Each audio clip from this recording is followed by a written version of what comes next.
So welcome to episode 4 of Sit for a Spell. My journal report. Last time I did a piggy bank spell to bring more business and money to my store. So I brought the piggy bank to my shop. The following day I had a record-breaking day of sales. It was absolutely phenomenal, and boy was I busy. And I have to say, I almost was thinking, oh, be careful what you wish for, Sable, because you just might get it. It was pretty crazy. Slowly over the past about a week and a half, things tapered off. Today was busy and not incredibly productive financially, though there are some things in the works that I believe will eventually pan out to be more productive that way. So yes, I would call it a success. And it certainly turned around the winter blahs, which was really the point. So today I'm going to do a couple of different things. The first thing I'm going to do is I'm going to show you a quick little Vanishing Charm that you can do anywhere. What I have here is little packets of salt from an unnamed and, whatever restaurant that I kind of liberated. And what I'm going to do with these is a very quick circle of protection. You can keep these anywhere. You can keep them in your purse. You can keep them in your pocket. The glove box of your car, whatever. Right? And when you feel a need for extra protection, it's just like casting a circle. Just sprinkle it around yourself in a circle, and it's just like any other circle of salt. Simple enough. So, for the rest of the episode, what I'm going to do is something that I call the coffee can spell. Now, I originally got a variation out of this, although I'm sure it's been changed considerably, out of a book called The Wicca Handbook, and I'm afraid I don't remember the author. I'll look it up and see if I can post it as a text on the screen before I upload the video. But basically, this is a spell you do when you want to get someone right the hell out of your life. Now, it's a gray area about violating that whole free will thing. You have to decide for yourself whether or not you consider this to be a violation of that particular code. Because what it does is it makes this person not want to be around you and actively avoid you. Now, be careful with this. Make damn sure you really want this person gone. For instance, it's not fair to use this after a divorce and then complain that your ex-husband never comes and sees your children. They won't. They'll be gone, right? If you really want to get rid of them, but there are some things that this is very useful for. I've used this 3 times in my life, and it has been, without fail, effective every time. And in every case, I was very glad to see these people go. So, it won't hurt them. It brings them no harm. That's very important when you're doing this spell. You should be careful to make sure you're not wishing the person any harm. It just makes them want to go away. Now, I'm not doing this spell for myself either. I'm doing this for a friend of mine. When you're doing spells for others, first of all, you have to actually care that the spell is successful or not.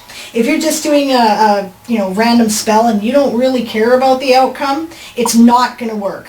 So even if that caring is only a natural empathy of what the person you're doing the spell for is going through, and you'd like to see them get out of a bad situation or do better, that's sufficient to care. But if you don't have any emotional feeling about it, don't do it. And again, don't do a spell that you don't feel comfortable doing.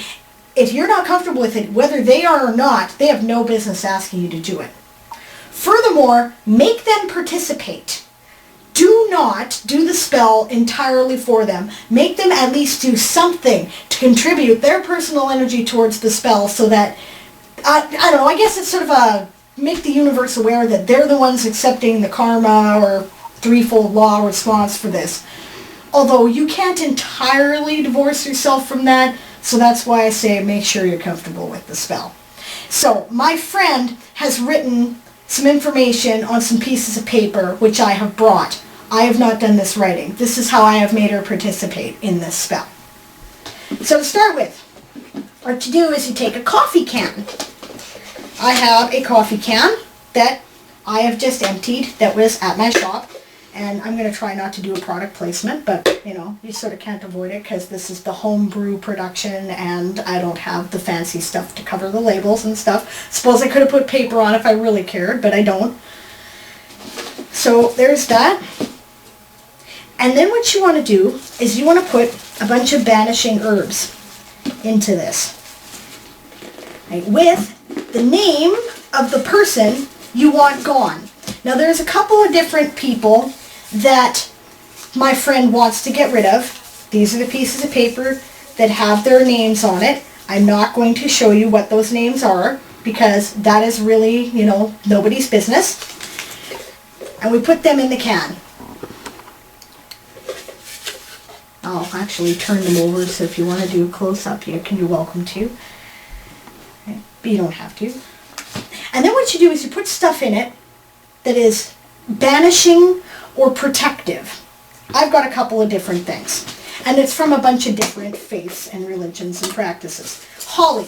I have some actual holly leaves that came from a holly plant that I had that died because holly does not grow well in the dry area of the Okanagan Valley that I'm in, and I was horrible with giving it what it needed for being finicky. So, wrong lid. You can substitute Oregon grape if it grows in the area. There's a lot of it around here. I just didn't have any handy. Or any other thorny plant. Hawthorn, rose bushes, blackthorn, brambles, right? Anything that's pokey. Burdock with those thick burrs.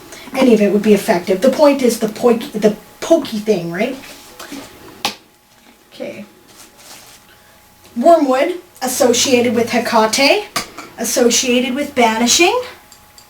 This particular bit of wormwood was gathered on midsummer in 2004. So obviously I'm keeping it strictly for magical use.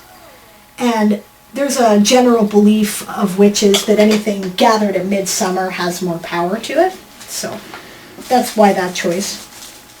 I don't personally know whether or not it's true. I don't do quite enough direct spell work to have tested that. So, okay, so we want, where is it?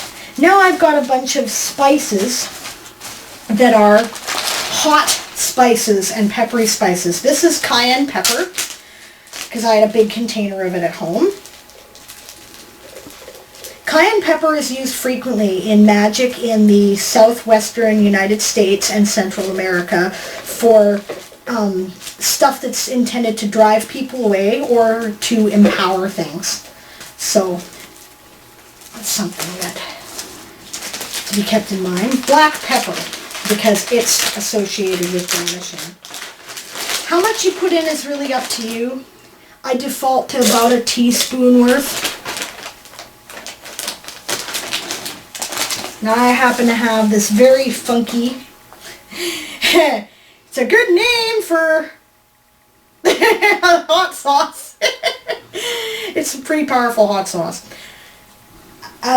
This, stuff like this, hot sauce, is sometimes used in voodoo and hoodoo traditions to give something called a hot foot. And the idea is you put the hot pepper sauce or hot peppers in a person's footprint that you would like to go away. So. Now, I've also saved, this is something some people may or may not be comfortable with, but I had a wasp nest near me, it died, and I thought, these would be handy. They're pokey, stingy things. Some people really may not be comfortable with this idea, but I've used this before.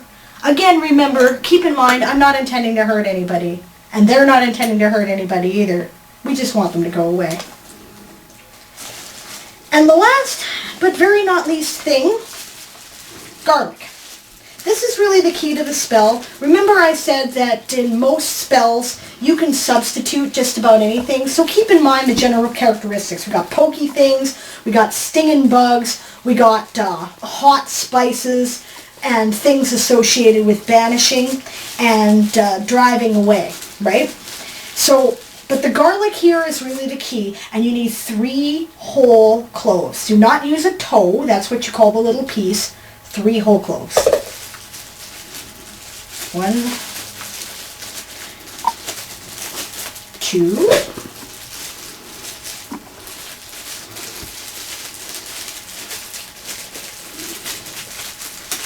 and 3. Now what you do, you cover up the lid. And how this spell works is basically by the transference of emotional energy. Whenever this person that you're trying to get rid of does something that makes you very angry and upset, you take the coffee can, and word to the wise, it can help to duct tape the lid on, and you beat it up. It's like beating up a pillow. It's cathartic. It's like, you know, this person has made me angry. Here's all the anger I feel. I'm directing it towards the can, and you swear at it. You're like, get the heck out of my life. Go away. I want you gone. You're an asshole. You know, whatever, right? And then you put it somewhere out of sight until the next time, and you do it again. Over time, eventually, these people, whoever it is you've done the spell with, will go away. They will not be involved in your life. They might be involved in the lives of other people around you, but they won't be involved in your life. It's kind of like the food of peace in reverse, really. I ate the food of peace, and all the corals stopped affecting me. They didn't stop, but they stopped affecting me. So it's like that, right? When you finally reached a point with this, that this person is absolutely and completely gone, and you are absolutely certain, and it feels like that's the time, now you got to get rid of the can. There's different ways to do this. Don't keep it around, because it's got a lot of negative energy associated with it. You've been swearing at it and beating it up for several days, right? So you don't want it around you. You can hold it under running water and dissipate the ingredients in it. I wouldn't throw the can in because, of course, you know, we have enough litter in our water. We don't need any more. So, but the rest of this stuff is biodegradable, so it really won't hurt anything to be in a river. But if you do that, make sure you don't touch any of the ingredients inside, or you might get some of the negative energy transferred. You can just throw it in the garbage, right? Like any other coffee can, and it will end up in the landfill, and believe me, there's more than enough negative energy there anyway. Although some places this might be recyclable. Not here. You can't recycle these here. You can also bury it at a crossroads, and that's generally an old folk magic trick to take things away from you. It's a further reinforcement of the get lost kind of energy, so that this will not bother you anymore. So it'll be a while before I'll be able to report on the effectiveness of this particular spell, and I may not be able to report on it at all because this is not for me, this is for somebody else. So that depends on their wishes, but that's what I have for you today. And I'll see you in about 2 weeks for the next episode.